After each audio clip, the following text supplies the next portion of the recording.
No por ser el último menos importante, que se refiere a la reforma energética y el medio ambiente. Para concluir con esta mesa de reforma energética, tengo el honor de presentar a mi amigo el ingeniero Gabriel Cuadri. Gabriel Cuadri es egresado de la Universidad Iberoamericana como ingeniero civil. Es maestro en economía y candidato a doctor en economía por la Universidad de Texas en Austin. Fue presidente del Instituto Nacional de Ecología, director general del Centro de Estudios del Sector Privado para el Desarrollo Sustentable del Consejo Ordenador Empresarial hasta el 2003, director asociado de Sistemas Integrales de Gestión Ambiental a la fecha, socio director del Centro de Estudios de Políticas Públicas para el Desarrollo Sustentable de 2002 a la fecha, y es representante y director de Ecosecurities de 2005 a la fecha. Ha sido autor de diversos libros y publicaciones en materia ambiental y desarrollo sustentable y colaborador en diversos medios de comunicación. Sin mayores preámbulos, le cedo la palabra a Gabriel. Gabriel, gracias. Al contrario, muchísimas gracias al licenciado Humberto Celis por la invitación, al Instituto de Investigaciones Jurídicas, a la Academia Mexicana de Derecho Energético.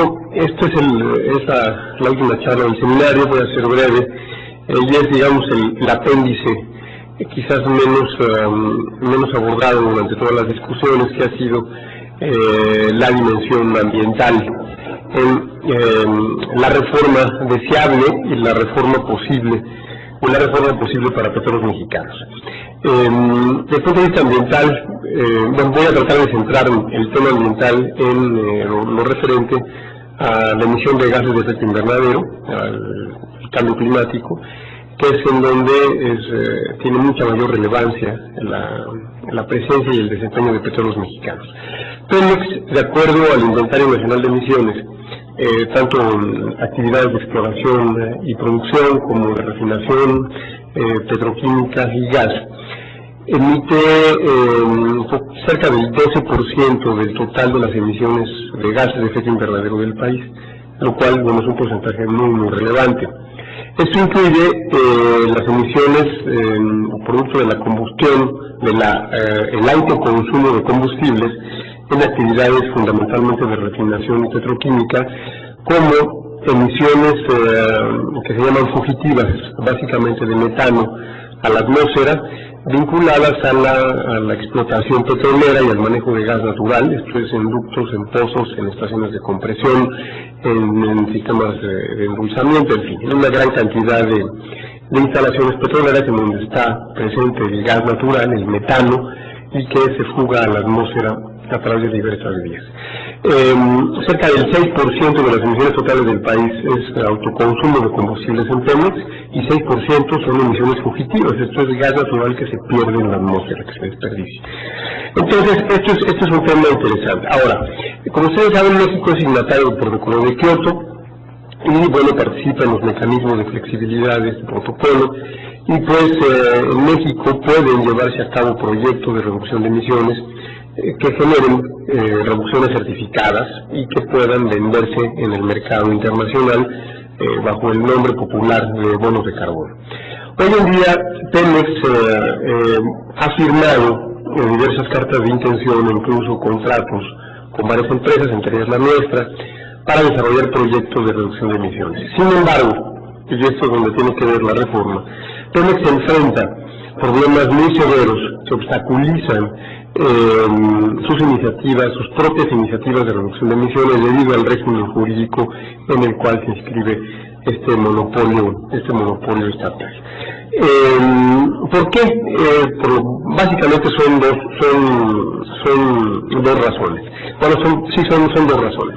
Para reducir emisiones en Pemex o en cualquier empresa o actividad se requieren de proyectos que implican equipo, implican nueva infraestructura, implican gastos obviamente de inversión, de operación, de mantenimiento, una serie de costos de transacción relacionados con el mecanismo de desarrollo del protocolo de Kioto, etc.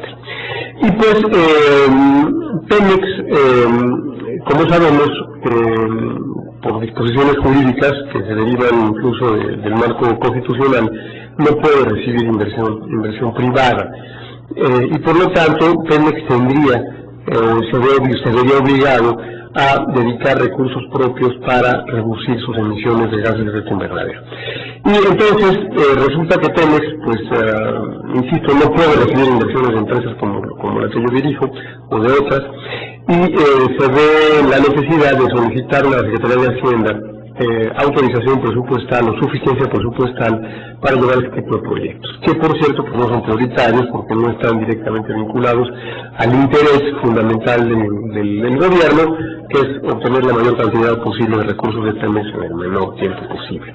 Entonces son proyectos que están atrasados, son proyectos que se abortan, son proyectos que no son viables, son proyectos que en gran parte que en gran parte va a ser muy difícil que fructifiquen, porque sencillamente la Secretaría de Hacienda no le da suficiencia presupuestal a todos los mexicanos para hacer estos proyectos.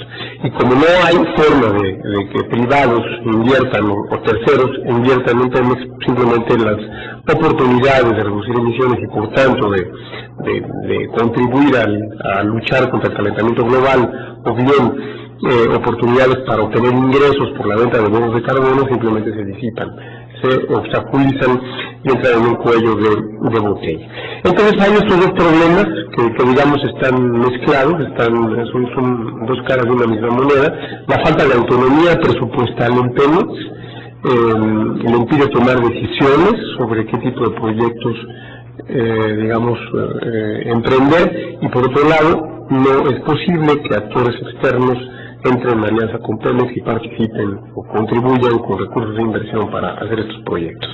Y por lo tanto, pues hasta ahora Pemex no tiene un solo proyecto registrado ante el Mecanismo de Desarrollo Limpio del Protocolo de Kioto, y pues no ha generado bonos de carbono, a pesar, como yo comentaba al principio, de las enormes oportunidades que hay en la empresa, en el monopolio, porque el 12% del total del país se corresponden a Pemex.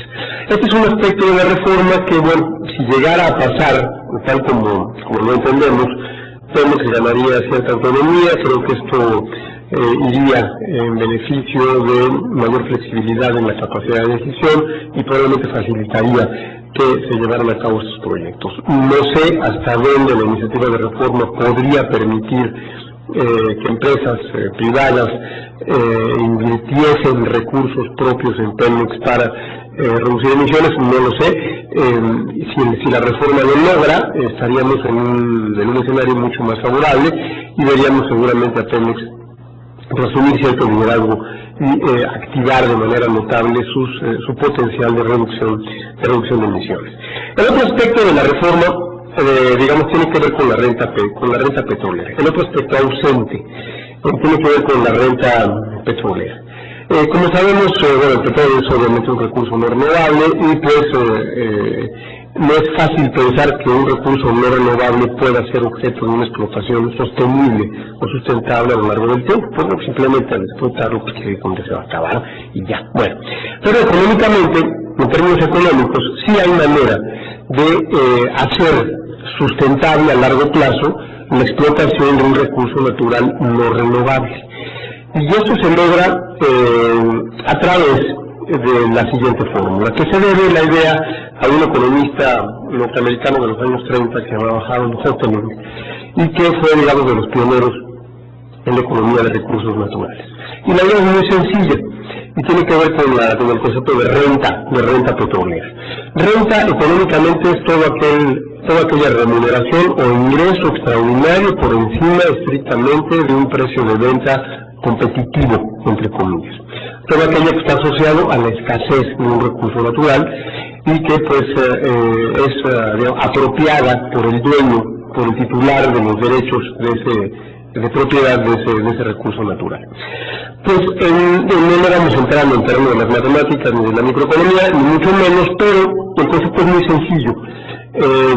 Puede ser sostenible o sustentable la explotación de un recurso natural no renovable si parte de esa renta, que en este caso se llama costo del usuario por razones técnicas, que es el valor presente neto de esa renta de escasez en el futuro, si parte de esa renta se invierte en el desarrollo de alternativas que puedan sustituir a ese recurso natural no renovable cuando este se agote.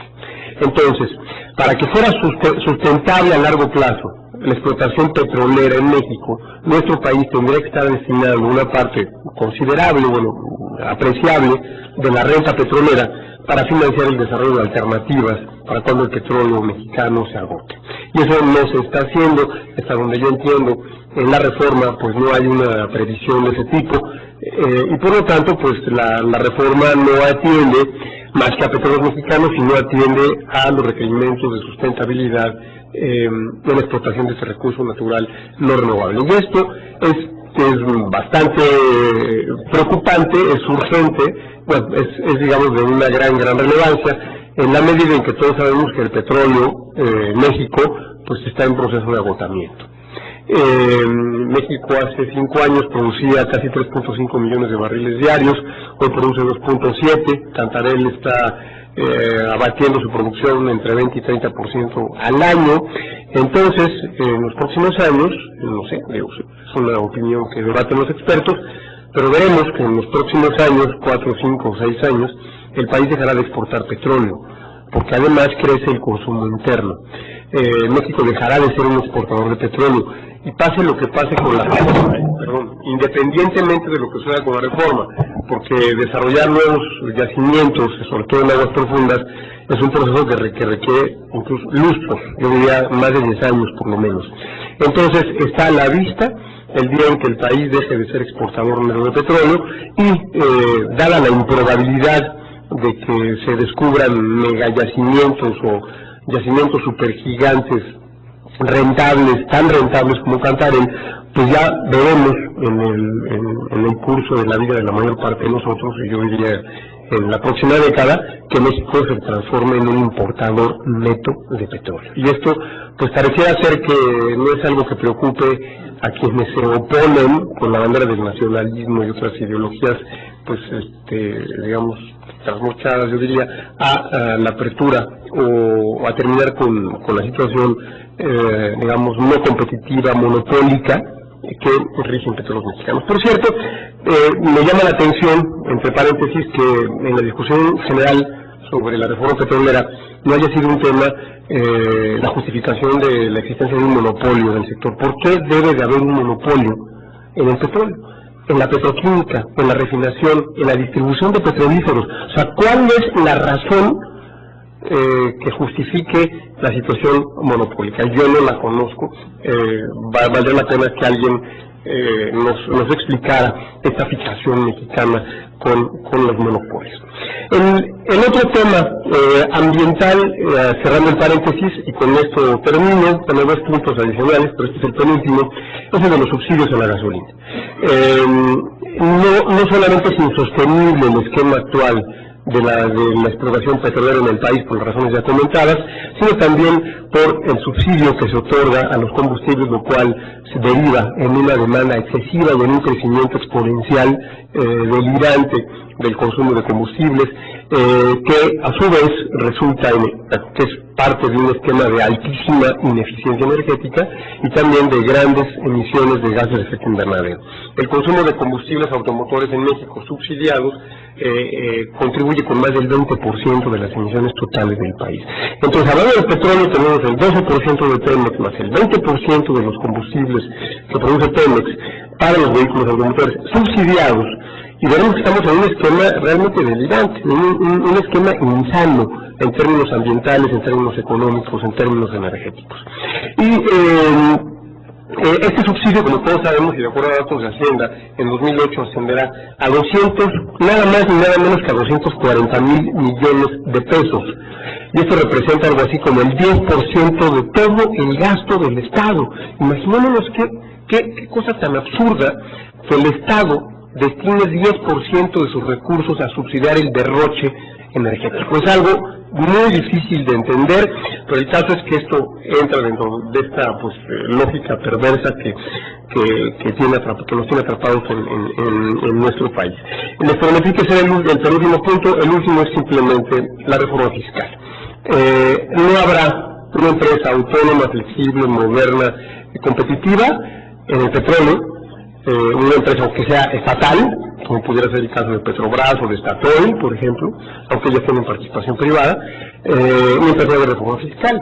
Como todos sabemos, Pemex contribuye con cerca del 40% de los ingresos del Estado. Entonces, si no hay reforma fiscal, Pemex simplemente no puede tener ni la autonomía ni la flexibilidad que requiere cualquier empresa moderna. Y esto se nos ha ido un poco pasando de largo. Entonces, y la única manera de hacer una reforma fiscal que libere a Pemex de estas ataduras, de esta camisa de fuerza, digamos, fiscal, pues es otra vez el gran tema tabú del IVA generalizado, del IVA sin extensiones, en alimentos, en medicinas, y un impuesto sobre la renta tipo Irlanda, Estonia, Nueva Zelanda, un flat tax universal para todos, sin deducciones, sin exenciones para nadie. Pero bueno, pues esto está fuera totalmente del alcance de nuestro país, creo que por mucho tiempo. Entonces, insisto, pues habría también que hablar de reforma fiscal si queremos hablar de una empresa moderna y competitiva. Y bueno, sustentable. Yo simplemente terminaría pues subrayando pues lo lamentable que es que se den estas carencias, estas ausencias, estas zonas negras en la discusión o en el debate petrolero, y bueno, que todo esto esté inscrito en una estructura pues bastante perversa de política energética y de política fiscal en nuestro país. Muchísimas gracias.